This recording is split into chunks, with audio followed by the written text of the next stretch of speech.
আসসালামু আলাইকুম। এসএসসি পরীক্ষার্থী সকল শিক্ষার্থীরা কেমন আছো সবাই? আশা করি প্রত্যেকেই ভালো রয়েছো।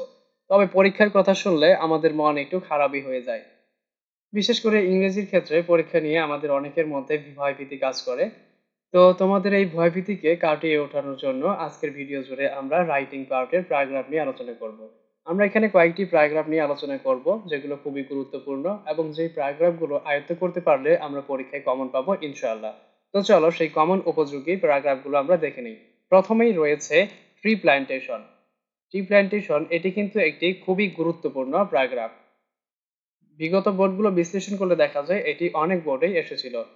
তো এর পরে যেটি রয়েছে সেটি হচ্ছে ট্রাফিক জ্যাম, এটিও গুরুত্বপূর্ণ। এরপরে রয়েছে এই স্ট্রিট হকার, এরপরে এ উইন্টার মর্নিং, তারপর রয়েছে আবার ন্যাশনাল ফ্ল্যাগ, এ রেলওয়ে স্টেশন, আর্লি রাইজিং, এবং এরপর রয়েছে লোডশেডিং।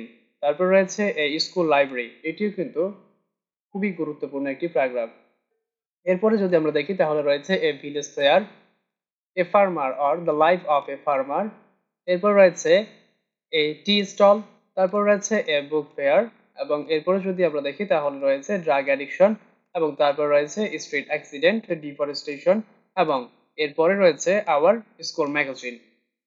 তারপরে যদি আমরা লক্ষ্য করি তাহলে দেখা যাবে রয়েছে এ রেইনি ডে এবং ওয়াটার পলিউশন, এবং সর্বশেষ এবং খুবই গুরুত্বপূর্ণ একটি প্যারাগ্রাফ হচ্ছে এনভায়রনমেন্ট পলিউশন।